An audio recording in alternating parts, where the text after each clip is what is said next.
Yeah, it's Casimir. I always start off with, hey, yeah, it's the Casimir Engine. Well, it is. Hey, yeah, it's the Casimir Engine Show.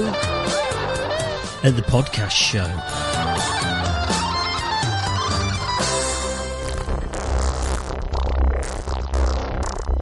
You're listening to the Casimir Engine. It's me. Hasn't that been done to death? Isn't that so 90s? You think so? It's the Casimir Engine. It's not Ka-Ka-Ka. No, this is Clack. This is Darren Claxton with Breathe. He's from Belper. This is Gorge. Breathe the air I give to you, but just don't give it back. Sing the song I wrote for you, and just don't sing it back.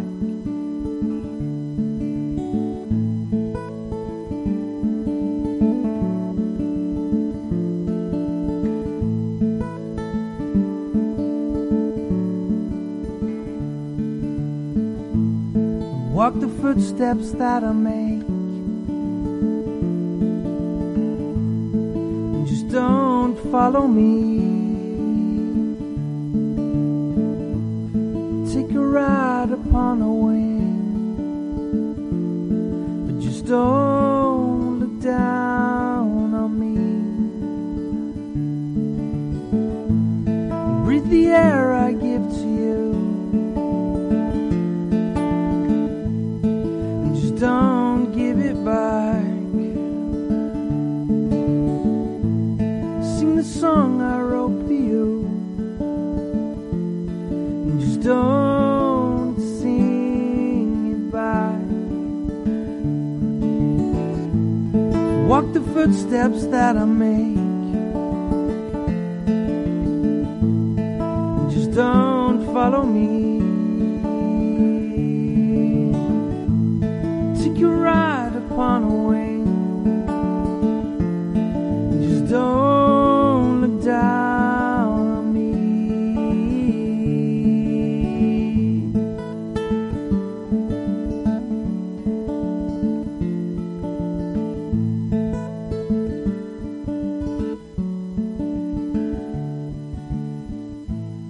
Breathe the air I give to you, just don't give it back. Sing a song I wrote for you, and just don't sing it back. I told you that was Ace, didn't I? That's Darren Claxton. He's from Belper. You're listening to the Casimir Engine Show podcast. You are, because that's me. So, who said it this week then, Kaz? Loads of people. Because loads of things have been happening over the past week. I went on a Trivial Pursuit day. What? Yeah, board games is the new. It's the new thing. So we played, it was raining, wasn't it? It was horrible on Sunday, because I'm doing this Bank Holiday Monday. And it was horrible. So we went round to Triple Black Amoeba John's, and everybody said, what's on the show tonight, Casimir? That's Nige Dentist, Zoe, Mrs. Dentist, Jill and Ian off of Oka, Triple Black Amoeba and Karen. And Mrs. Engine was there as well. And she won. Her and Ian only went and won Triv. What? Me and Zoe were winning, but we got pipped at the post. Anyway, so they said, what's on the show tonight, Casimir? I said, I'll tell you what's on the show. I went and... so much is... I woke up the other morning. I'd got to drive all the way to Scotland. Got out to my car. Flat tyre. And is there anything that makes you feel more inadequate as a man than having to go to Quick Fit? Because you walk in and you don't know nothing about tyres. They used to have remoulds when I was a kid. Yeah, you used to get remoulds. Don't get them no more. Everything's got super technology and high technology in it, hasn't it? Everything's an iTyre or something like that. Yeah, this tyre's going to talk to you while you're on the road. Anyway, so I got there. I said, can I have a new tyre? Sit over there. I went, all right. So I sat down for about an hour, and then he turns around and went, oh, yeah, mate, we ain't got none of your tyres. You don't get many of them. I went, it's a chuffing Mini. There's millions of them. Oh, yeah, well, it's either a run-flat, remould, super mega tyre that you need, innit? What a surprise. Anyway, so I got here at 9 o'clock, and I walked out at 6:30 at night. What's that all about? I was fuming. What did I do? Absolutely nothing. Did I complain? Nah. They'd all got piercings and tats and safety boots on and stuff like that. I was dressed like going to work, kind of dressed. They were looking down their noses at me. Anyway, what is on the show tonight then, Kaz? Well, I tell you what, we've got an incredible story. It's only part one. And let me introduce Kev Rock Robson. He's in a band called Jack and the Real Deal. And he's going to tell us a bit of a tale about his life. You're listening to the Casimir Engine Show podcast. 8 out of 10 listeners voted the Casimir Engine Show podcast the best podcast in the world. So when you're ready. Right, when you're ready. Right, are you ready? Yeah, when you're ready, yeah. Yeah, I'm ready. Okay, I'm Kev Rock Robson, and you're listening to the Casimir Engine Show podcast. Well done. And you know what? You're the first person I've ever had to write it out for, so you can read it.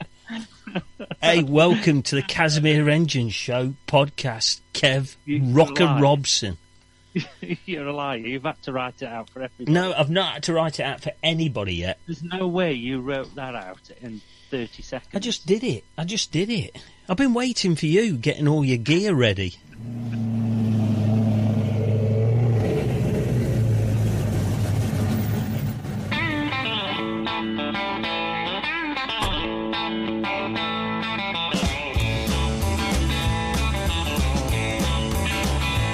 But don't wait for me, baby, when the sun goes down. 'Cause I'll be heading to the gambling town, where the drinks are flowing and the lights are dim. I'm gonna try my luck at blackjack again. Hey! Well, I'm known for playing till my money's all spent, right down to the last brass cent. I've even been known to play a shirt on my back. Well, you always do something when you play a blackjack. Hey! Well, you know damn well that I'm not able to up and leave that gambling table. Be a dead until the day I die. Well, I love the Joker's wild, and he says hi.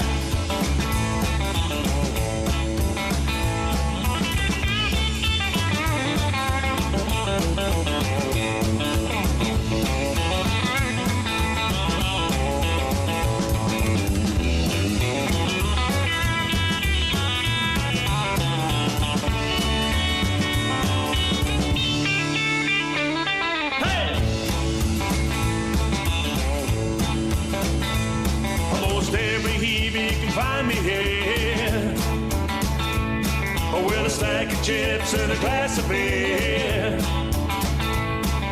Pray I'll make that 21. But Lady Luck's packed up and gone. Hey! Well, you know darn well I'm not able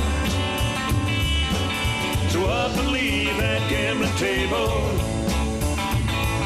I'll be a deadbeat daddy till the day I die.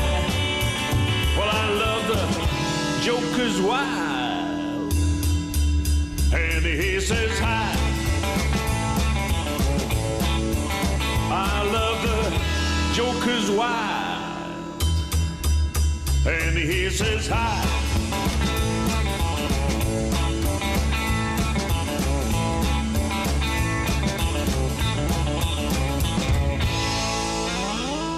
So, normally what I do is, well, I'll start off the show with the question that we ask everybody. So, Kev, Rocker Robson, yeah. What's your favourite colour of jelly?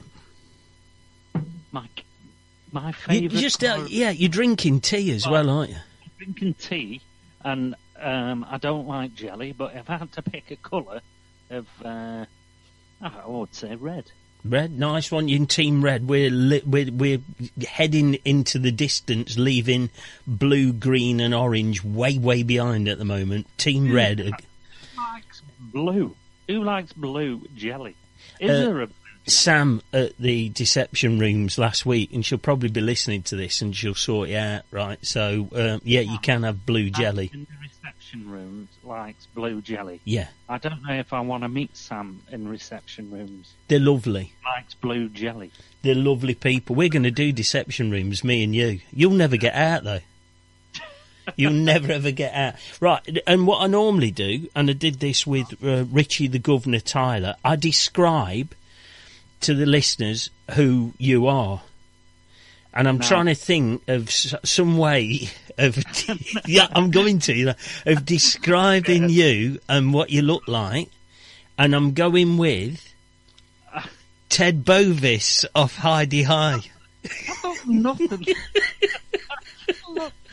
like Ted Bovis. No, you look like... Who's that comedian? Who's that comedian you look like? Lee Mack. Lee Mack. You do look like Lee Mack with extra nose. Not like Lee Mack or Ted Bovis. You look like Lee Mack with just a touch extra on the nose. Right. Lee Mack's got a big nose. Has he? I don't know. I'm not keen on Lee Mack either.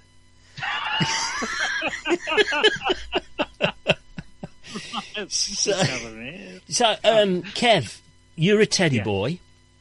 Well, not really. No. What? So you got that wrong. What? I'm sort of a rockabilly. I've never really been a teddy boy. You've never been a teddy boy. You've got that Ted Bovis thing. Okay, right. I've got a teddy boy-ometer, right? And it's chucked out a couple of questions, right? 3 questions, right? That means A, you're a teddy boy, or B, you're not a teddy boy, right? Right. So question 1. Kev Rocker Robson. Yeah. Do you like Show Waddy Waddy? No. Okay. Well, do you know, I used to. When I was about 12 or 13. Right, let me just mark this. Oh, hang on. Tip 1. Okay, so... Well, hang on, I said used to be. I'm not anymore. Okay. And my favourite track was A Little Bit of Soap. Do you know that? It's a good one, that one is, actually, isn't it? It's a good... Yeah, you see. There's a what's it? An urban myth that the drummer, Romeo what's-his-face... You've been doing your research, haven't you? Isn't he that footballer's dad? Yes, he is. Is That's he? Right. He's not really, is he? Is it Luton Town or something? That's him. Luton Town. He's the father of Luton Town. No, no, isn't it him off Homes Under the Hammer? I can't think of his name. There's a footballer now on Homes Under the Hammer. There is, yeah. He took over from that Martin bloke who went mental in the jungle. And I think Romeo is his dad. Or urban myth says that it's his dad. Are you sure? Yeah. Well, there is some link there, but I think you got the wrong bloke. Have I? Well, it's definitely not. He's not the dad of... Dion Dublin, isn't it? Dion Dublin, that's it, Dion Dublin. It's not. Is his name not Romeo Dublin? No. Is he not? Right. Well, I don't think so. But, you never know. I can't say it. Well, No. he's not the dad of Luton Town like you suggested anyway, so that was rubbish.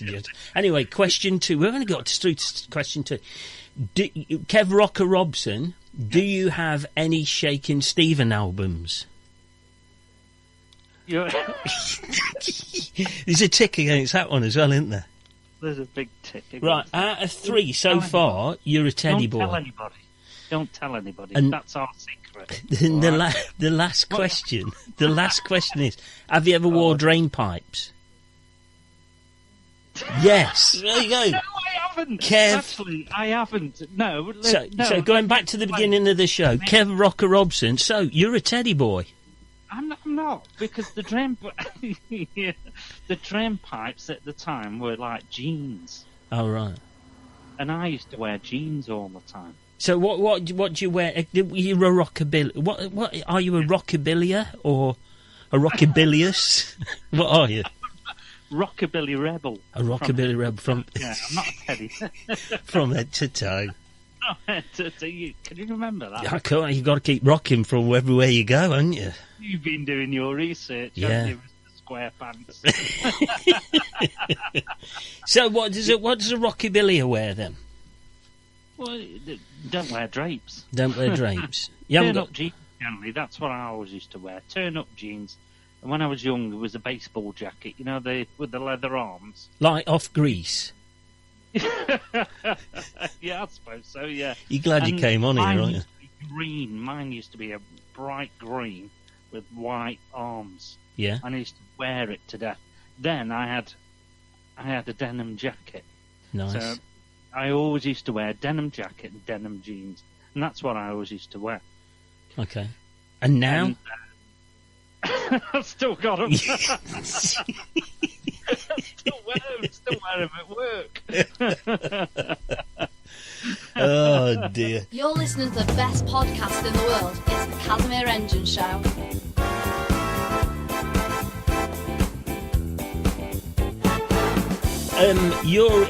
Again, this is just a bit of background. This is my research here. You're in a band. I am, yes. And I'm not. I'm not in one of your bands, but you're in a couple of bands. One of our bands, because you can't do anything. No, I can't do anything at all. You keep telling me you can, and I'm still waiting to see. I know, and you probably won't ever. You probably won't ever. No. But so, what's your band called, or your bands? Well, I'm in a band called Jack and the Real Deals. Yeah. I play double bass for the band. Yeah. And I'm currently, at the moment, started another band. Okay. It just come from nowhere, this band. We were asked to do a birthday party for a guy called Pete. Yeah. Pete who? Can we give him a shout out, or do we do shout outs? I don't know. Shout outs? Shout out. I'm trying to think. I can't think. Oh, flipping. I can't think. I'll tell you surname in a bit. Oh, yeah. We were asked to do. Well, Greg was asked to do his birthday party, surprise birthday party. Yeah. So he asked me to play a bass. I got a drummer called Neil Barlow, and we got a guitarist, Ian. We jammed 3 hours before set list. Yeah. And then went off and did the gig. Okay. So good. We decided to gig it. All right. Start gigging it next year. It was brilliant. Really enjoyed it. So is there a big scene for rockabilly in the country, or? Yeah, it's massive. There's more than you. Yes, there's more than me. All the bands from the 80s that I used to follow and see, they're still around. A lot of them are still about. A lot older, obviously, but they're still around. Okay. So there's a big scene. Yeah, there's a massive scene. So why are you a rockabilly? What sent you down that route? Why weren't you a new romantic or a punk rocker or a grebo? We used to call them grebos, did you? Yeah, grebos. Yeah, grebs. The mods. Mods and grebs, yeah. The punks. Yeah. Yeah, the punks were big in our area. Where are you from? Well, I was born in a place called Biddulph. That's a nice name, isn't it? Biddulph. Biddulph. Kind of sums it up, doesn't it? Sorry, Biddulph. Yeah, it is a bit like that, yeah, Biddulph. Yeah. Where's Biddulph? Stoke? I don't know, it's out of Mongolia, I think. It's in, it's the Potteries, isn't it? Yeah, we're just outside the Potteries, just before you enter Cheshire. Yeah, it's a little village there, a little mining village. Yeah. So I was born there. Then I moved to a place called Leek. Biddulph to Leek. Are you doing all the shit names and starting at the bottom and working up? I lived in some weird places, and a Biddulph and then Leek. Yeah. Now I live in Longner. Longner. Yeah, but I moved to a place called Leek, and that's where all my mates, all the rockabillys and all my mates, where I started really. Yeah. I started in a place called Cannock. Cannock, yeah, I know Cannock. Yeah. What happened was my mum and dad divorced, as they do, when I was little, and I ended up in a children's home. Would you believe? Wow. And the first one we went to was in Stafford. Okay. Called Rotherwood Homes. I'm giving you an exclusive here. Nobody knows this. No. I mean, we've spoken about this before, but it's a fascinating story. Yeah, it's different. So anyway, when was this? How long ago are we talking? God, I was 13 at the time. So 80s. Yeah. So I was born in '68. I'm giving the year. So yeah, mum and dad split up when I was 13, and unfortunately, me and my brother ended up in a place called Rotherwood Home in Stafford. It was an awful place. It really was. As you know on the news and over the years, there's been reports of dreadful things in homes and what have you, and unfortunately Stafford was pretty grim. Really? Pretty grim place. Yeah, it weren't very nice. So you were 13, how old was your brother? He was a year younger. He was 12. Yeah, around about that age. And were you just dropped off there? Yeah. It was bizarre. Basically, when I can always remember, when my mum and dad split up, I was at school, and I come home, and my mum was at home, my dad was at work, and them shopping trolleys they used to use, the old mum when they go shopping on wheels. Like them tartan ones. Yeah, that's it. Yeah. Exactly. She had one of those packed full of things. Okay. And she said, "Right, lads, get your coats on. We're going away." This bit is incredible. I'll never forget this. And we said, "Oh, where are we going?" And it was all a bit strange, all a bit weird. So anyway, we got on this bus. I don't think we'd ever been on a bus. Got on this bus and went to a place in Newcastle under Lyme, not the Geordie Newcastle, the one at Oak. And we went to the pictures. Never been to the pictures and seen Jaws. No way. When it come out, it was. Yeah. We went to see Jaws. So we were watching this film, and it was ever so bizarre because we'd never been to the pictures before, ever. And it's the last place I thought my mum would ever take us. Yeah. After the pictures, we got on this taxi, and we started saying, "Mum, where are we going?" And we weren't heading towards home. We were heading somewhere else, somewhere really unusual. Anyway, we started driving down this road, and the taxi pulled up outside this house. Oh, and this house was scary, real scary. Yeah. Real old-fashioned house. Like a gothic king. Yeah, it was very gothic. Big door, big wooden door on it. It's still there now. What, you've been back and you've seen I've it? been back, Yeah, well, it's really weird, you know, because about 10 years ago, I met up with this guy and his missus, and he's a musician. He said, "Oh, come round my house, we'll have a jam." It was only on that road. No way. Yeah, I said, "I can't believe you live here, just across this road. I used to live there." And he was like, "God, no way." Anyway, we pulled up outside this house, and she knocked on this door, my mother, and guess who opened the door? A nun. A nun opened the door? A nun, yeah. Now, I'd never seen a nun in my life. Yeah. I was petrified, and my brother was petrified, right? She opened this door, and it was like a horror film. The door... Oh, no. This nun, she didn't walk, she floated. Like Blues Brothers. And the nun. And guess what her name was? No. I'll never forget it. Sister Azumta. Azumta? Yeah. That's a weird name. Yeah. They don't have the real names, though, do they? It's probably Susan or something like that, really, but... Yeah, Margaret. Yeah. Anyway, that was her name, okay? And we were flabbergasted. We walked into this room and we started crying, me and my brother. Going, "Mum, what we're doing here? Where are we? You know, where's Dad?" Yeah. You know, and we started crying, and then this nun said, "Hello, Anna. Is this your boys?" And we were like, "How does she know you, Mum? How does she know us?" And we were crying, and then she said, "Right, I'll take you to your room." Well, that was it. Me and my brother were absolutely petrified. It was all three of us. These stairs, you know, the old-fashioned stairs that are really wide, yeah, and they go in a circle.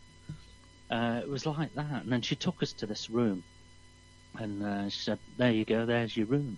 And it was a double bed, yeah, 2 double beds, and a single bed. And basically, it was a home for refuge women. Oh, right. Yeah, so like women who are having bad times with marriages and all that sort of stuff. It's somewhere for them to escape, and that's where we were. So obviously we all started panicking, all started crying, and my mother had a fit and hit my brother, and he was crying, and then the nun come running in, asking what is going on, attacked my mother. No. Yeah, attacked my mother, and it was horrible. It was awful. Well, anyway, after that, we got moved after a week or so. We got moved then to Leek. Yeah.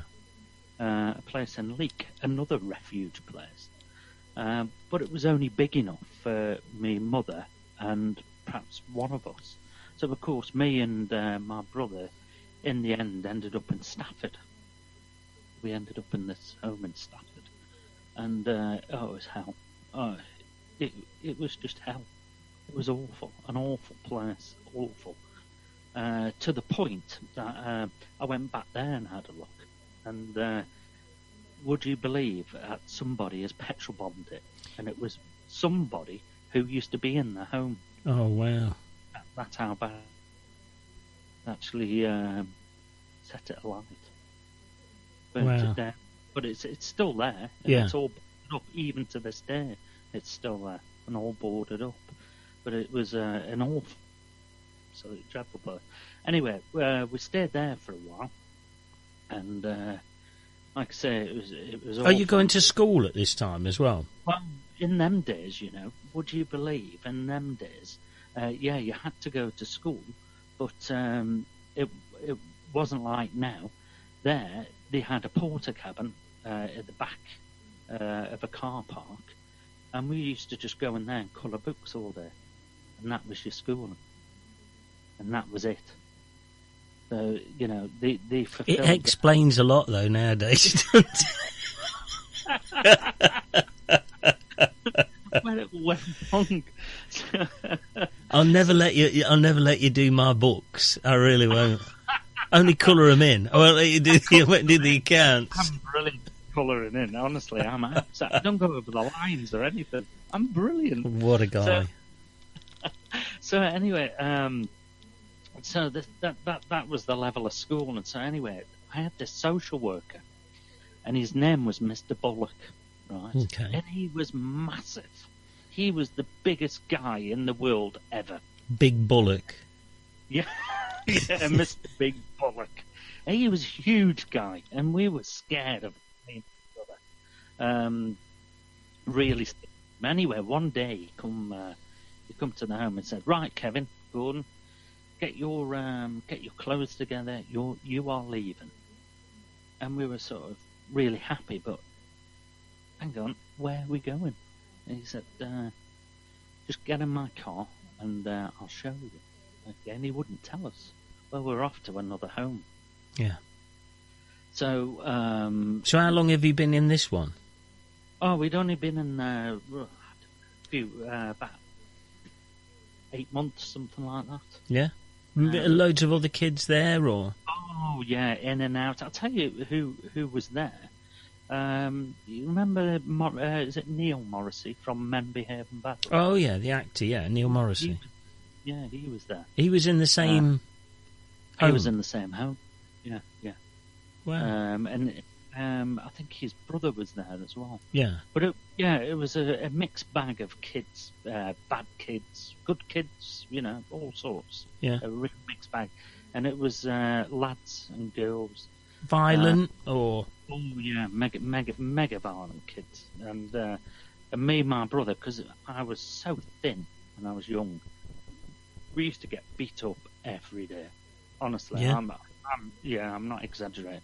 Even by the girls. And it used to be a thing, beating me and my brother up. Yeah. We were so soft, honestly. But anyway, we had such a bad time there. When this Mr. Bullock said, "You're moving on to another place," he said, "Get in the car." And on the way there, he said, "You're going to an old boys' place." So straight away, me and my brother were like, "Oh no, we're going to die." Yeah. This is it. Our life's going to end. We're going to an old boys' place, and they're going to kick shit out of us. Yeah. They're going to give us a beating. So we were petrified. Anyway, gets to Cannock, and we get outside this house, and it was like a normal house. Mr. Bullock gets off things, goes to the door, knocks on the door, and this other huge guy, and his name was Uncle Jim.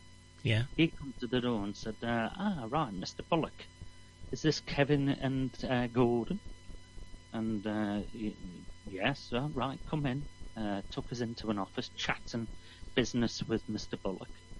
And he turned to me and my brother and said, "Right, Kevin, right, Gordon, I'll take you upstairs to your room. I'll show you where you are.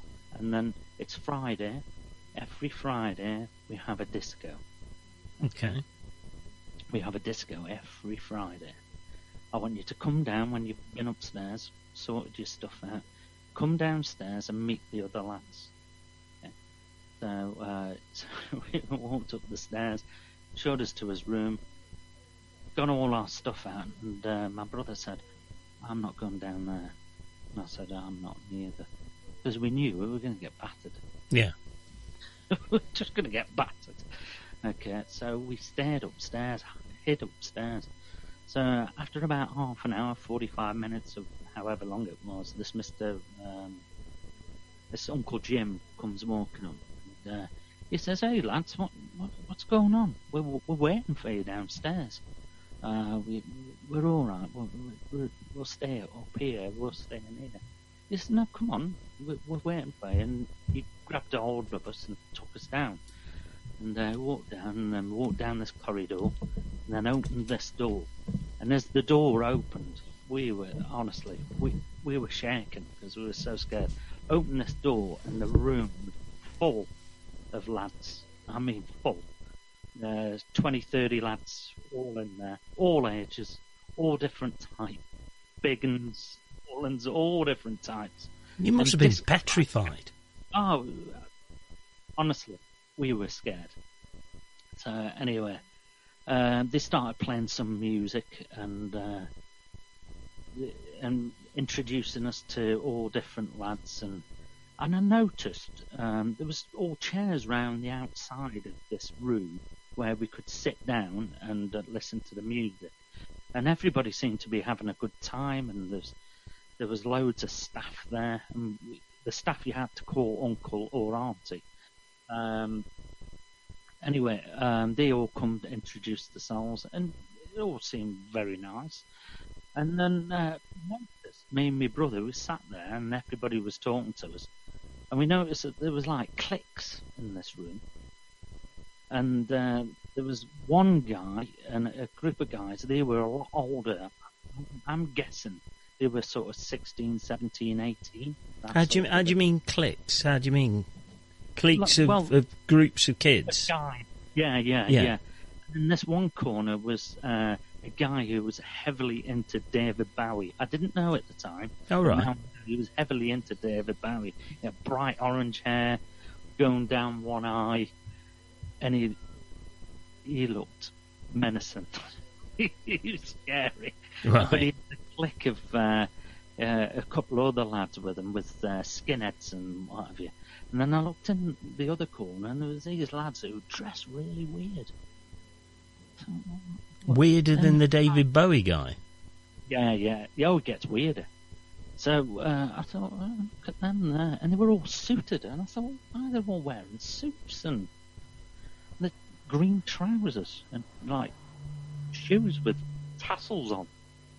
And then, obviously, there were mods. All right. In two-tone suits. Oh, okay. I was wondering about the green trousers for a minute then. I thought it was Shawaddy Waddy were in the corner of the room again. Yeah, you have these like green two-tone. Oh, right. Yeah, I know what you mean. Yeah. There is a name for them. I can't think. Tonic. It's what? Tonic. I think that's right. Yeah. I think you'll find it's very right. I think you were one of them. I've done my research. So yeah, they were all, and so they were in one corner, and then in the other corner was these real weird guys. They had like real funny hair, sticking right out, and denim jackets and jeans all turned up, and big thick-soled shoes. And it was Shawaddy Waddy. It was Shawaddy Waddy. Yeah. They were all rockabilly, so all these different cliques in different corners. So at the time, I mean, I was just getting into music, and I was into all the chart stuff. At the time, I was mad on Blondie and all sorts of things, you know. Yeah.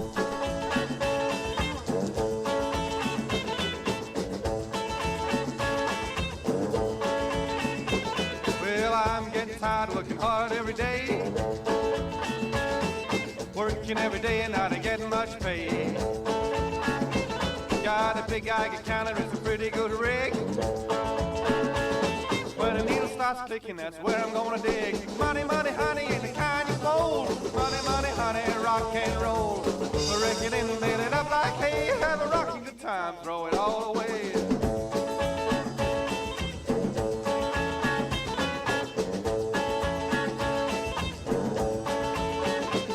Well, I can see me now in my long Cadillac, heading down the road and I ain't coming back. Ain't no red light gonna make me stop.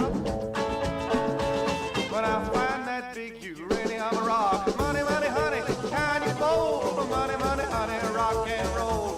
Break it in and made it up like hay. Have a rocking good time, throw it all away.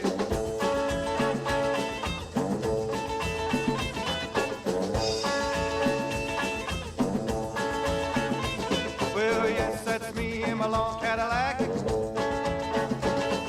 heading down the road and I ain't coming back. Ain't no red light gonna make me stop. Now I find that big U, really I'm a rock. Money, money, honey, can you fold? Money, money, honey, rock and roll. Break it in, made it up like hay. Have a rocking good time, throw it all away.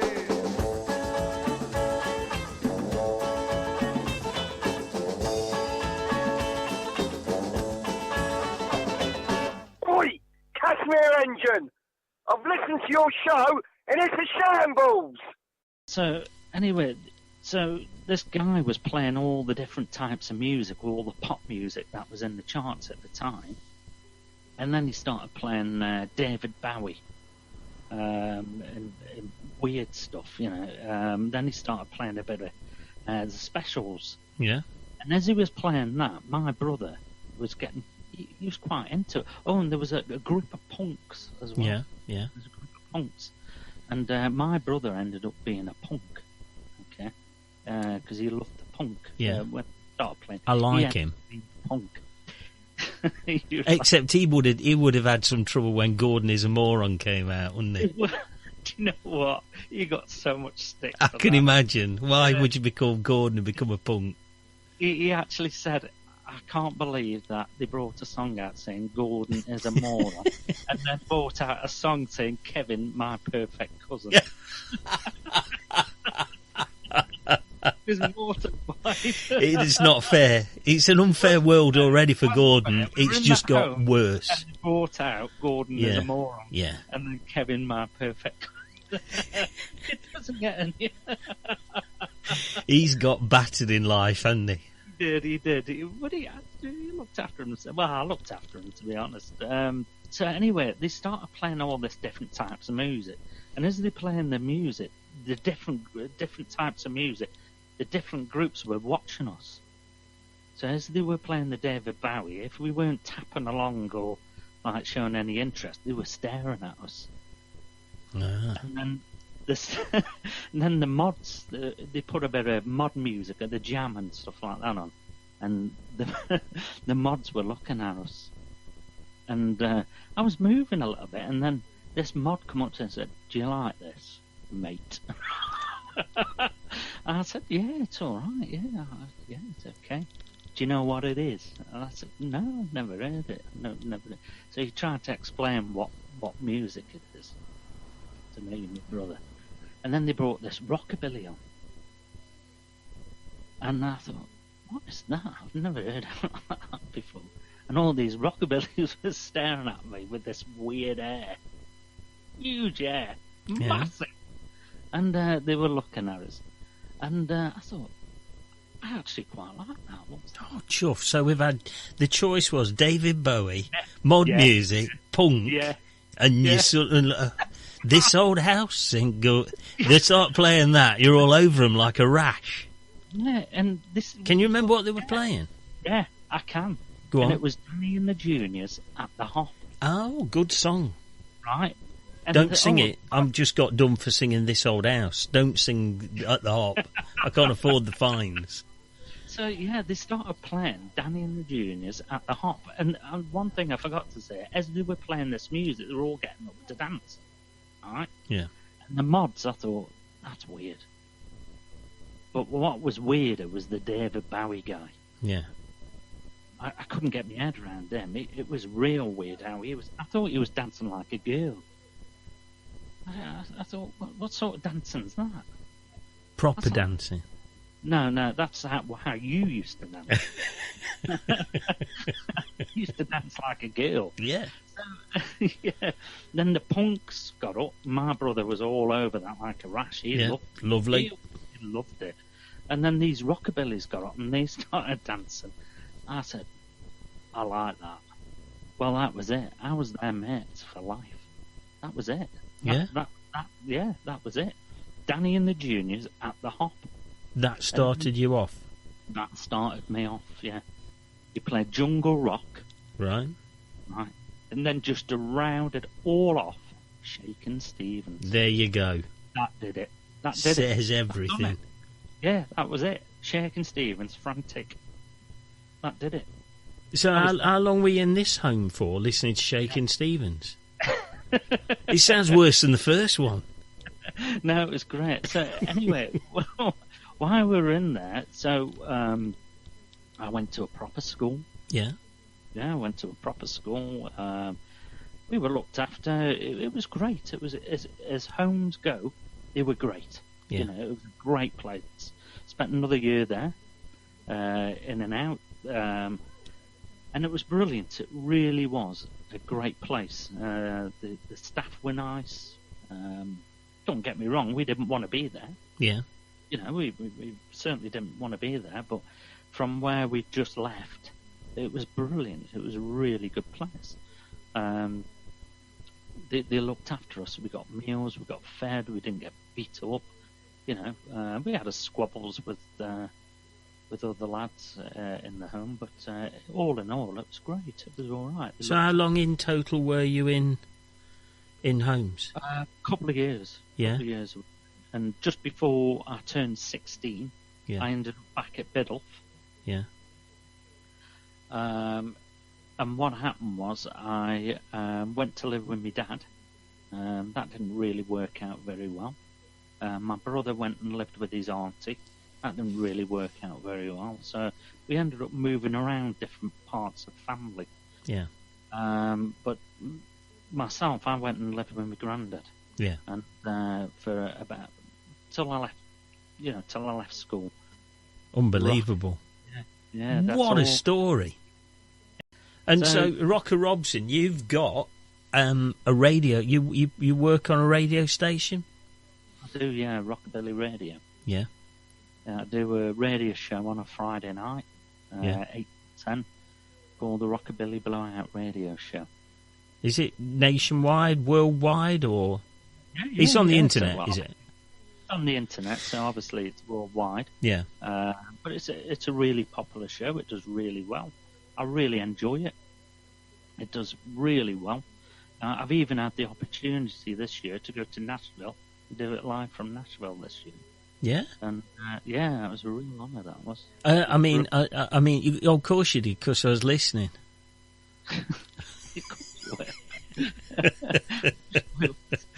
So you've been to Nashville. You've been to the home of rock and roll or rockabilly. I went to Nashville and I went to Memphis. Okay. Yeah, both. Yeah, it was brilliant. It was a lifelong ambition, and I got to do it. I got the. You've been to Graceland and all that?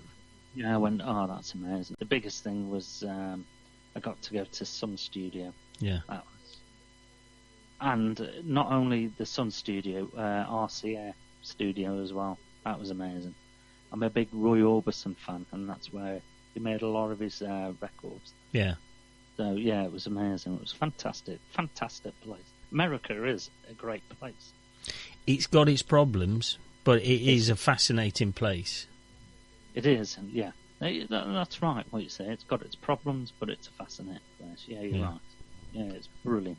And I'm assuming you came back with lots and lots of shirts. Bowling shirts, grease jackets, all that kind of thing. Loads, absolute loads. Yeah. Well, one of these days you're gonna moan and groan because you couldn't get me on the telephone. And you're gonna holler when I ain't around. You're gonna wish you hadn't turned the soap boy down. One of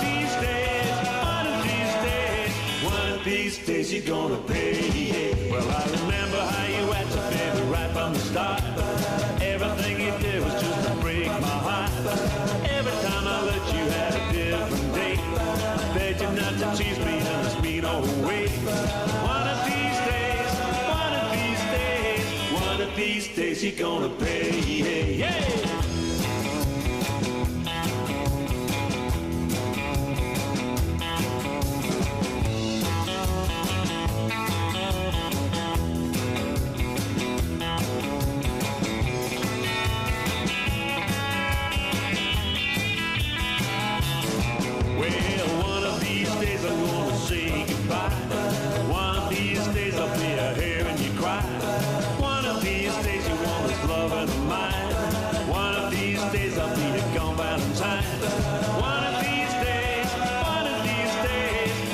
These days you're gonna pay. Yeah.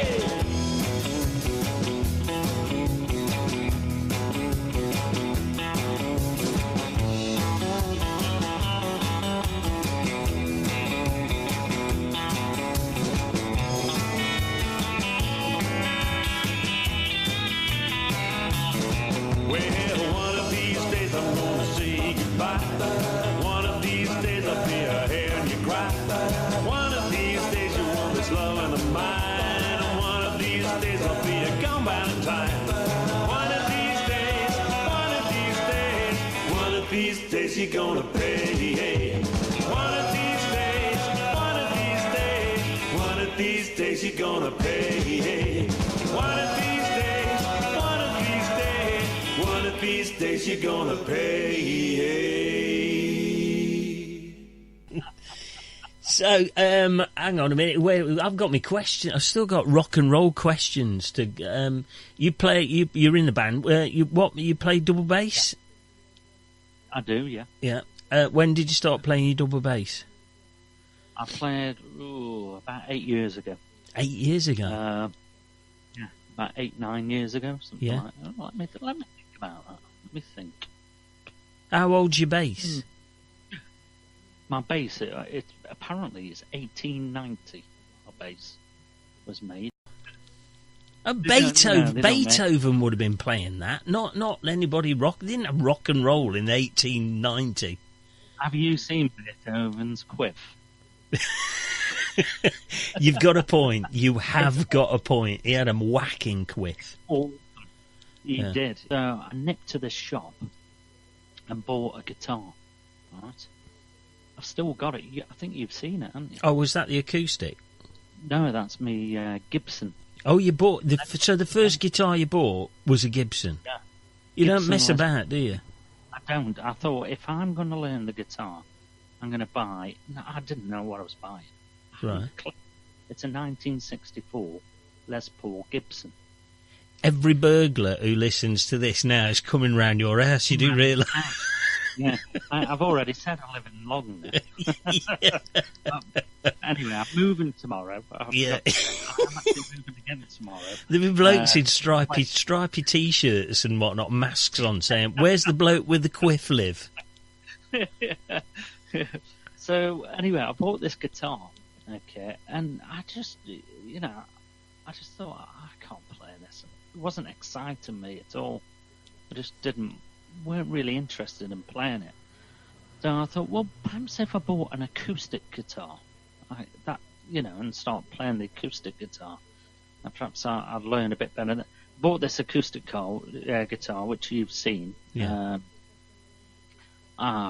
It's still up there. I still don't play it. I just couldn't get on with playing it. I always wanted to play the double bass. Anyway, one day I was walking in Moseley in Birmingham. I walked past this shop, and there was a load of these double basses in the window. And I was looking, and I thought, oh, do you know what? I really still want to play the double bass. Really love to. And I thought, I'm just going to nip in and have a look. So I went in and I had a look, and there was this French guy, Francois. Yeah. Okay. That's original. They're all called Francois. They are a bit, aren't they? And he said, "Oh, can I help you?" What was that? Well, hey, whoa, hang on a minute. Yeah. What was? Ooh, can I help you with? That was Indian. Was that Indian? It was. Wasn't it? We don't do accents. Yeah, this Francois was half Indian and half French. Okay. And he said, "Can I help you?" And I said, "I just want to have a look, mate." I said, "Look, I'm going to be honest with you. I'm not going to be buying. I just want to have a look at your double basses." And he had one in the window with all flames on, right? Hmm. And he said, "Do you want to look at that one there?" And I said, "Oh, yeah." So he gets it out the window, puts it in my hand, and he said, "They're easy to play, if you just want to be, straightforward, like Johnny Cash or something like that." And I went, yeah. And he showed me. And I thought, I'm never going to do that. So he said, yeah, I'll have a go. So I had a little pluck, and I thought, I'm never going to do that. I said, how much are they? And at the time, this double bass was about $2,500 or something. No way. Yeah, it was about $2,500. And I thought, shall I buy it? Shall I?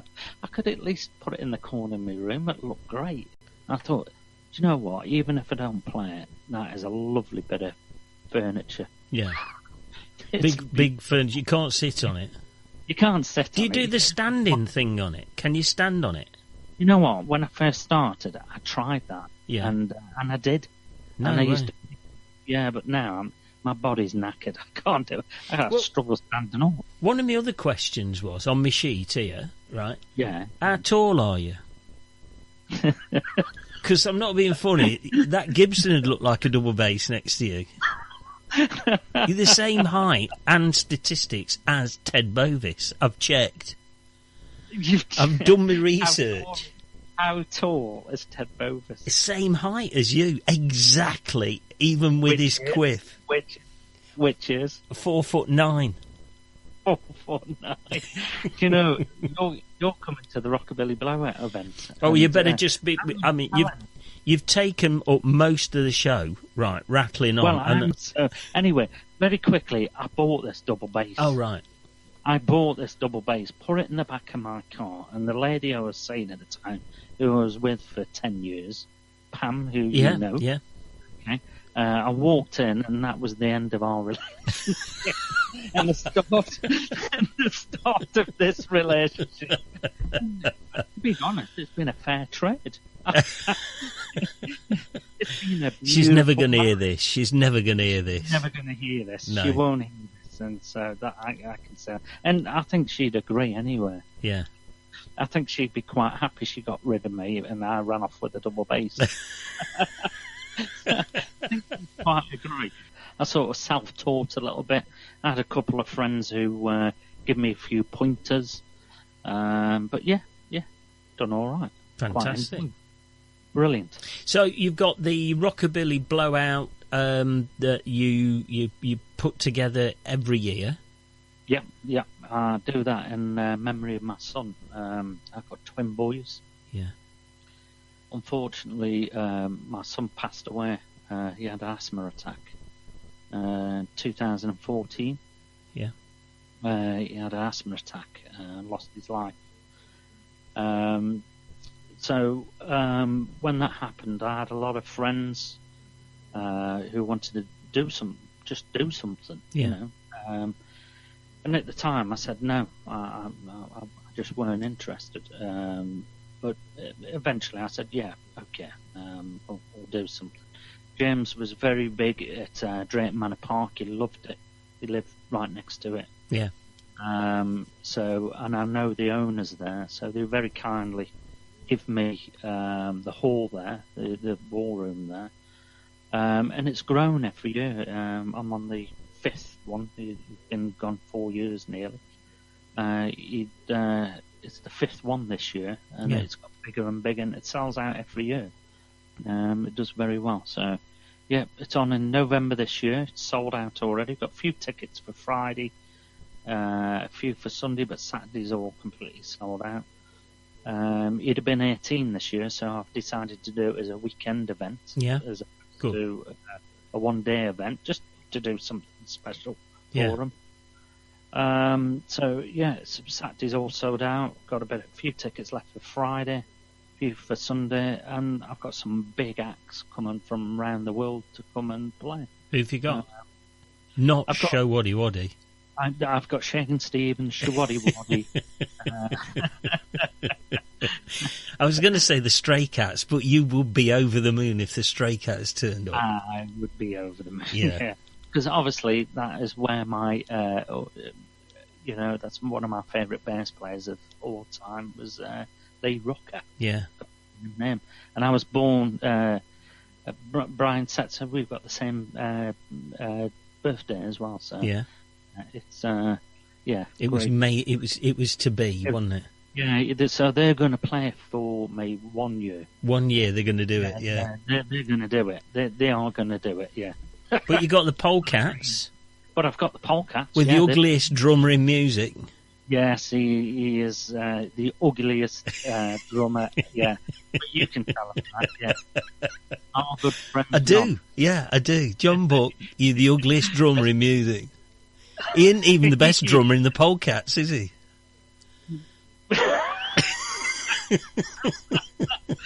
That was the John Lennon thing about Ringo Starr. He's not even the best drummer in the world. He's not even the best drummer in the Beatles. So, oh dear. So when's the blowout? The blowout is 9th, 10th, and 11th of November. Okay. So our good friend John will be playing on the Saturday, which is the 10th. Yeah. 10th of November for the Polecats. Have you ever seen him drum? No. He looks so angry. I'm not going to either.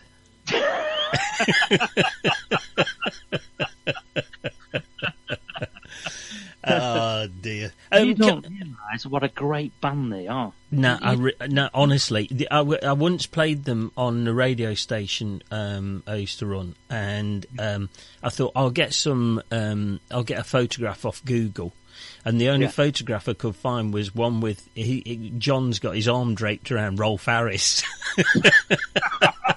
It's the only one you can find about the podcast. He loves Rolf Harris. He still loves Rolf Harris. And I think, between me and you, don't tell anybody, but I think Rolf Harris loves him. I think so, somewhere along the lines. There's a connection there, and there you go. But yeah, what a great lineup. What a fantastic lineup we got. We got Polecat Saturday night. Sunday night we've got Hillbilly Moon Explosion.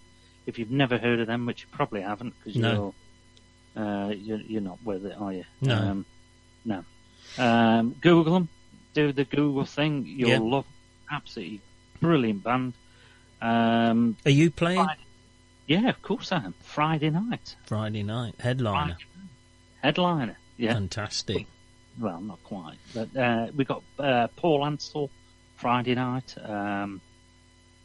Rusty Steel, we got them Friday night, and then obviously our band. Superb. Yeah, so it's a great lineup. It's fantastic. So, and can we see any of this on YouTube? Can we? There's got to be some links and stuff. So what do we put in? Rockabilly Blowout. Yeah, if you put Rockabilly Blowout, Drayton Manor Park into YouTube, you'll see it in there. Yeah. And if anybody's feeling flush, if they want to give any money to Ask Me UK, there's ways they can donate to Ask Me UK. A great cause. Yeah, it is a good cause, because apparently there's 4 a week that die of asthma. That's incredible. Yeah, it's frightening. In this day and age, it is incredible. It is incredible. Yeah, it's sad. It's very sad. But there you go. Unfortunately, on that sad note, then but you've got more to tell us. Flipping out, you've been in the army. You've done all sorts, but we've run out of time, and I've got to fit music in between all of this lot as well. Hey, you're lucky. Kev Rock Robson, thank you for joining the Casimir Engine Show podcast, and hopefully you'll come back soon. Well, I don't know about that. It's been a pleasure. Thanks for asking me. I really enjoyed it. Thanks a lot, mate. Thank you. Take care. Bye. Thank you very much, Kev Rock Robson, for joining the Casimir Engine Show podcast. Thank you to Hoodwink Studios. We've had music from the Barnstormers and Pip Pip and the Swags. Thank you to Jack and the Real Deals, Kev's band. And thank you to Darren Claxton. The Casimir Engine, reliably mediocre.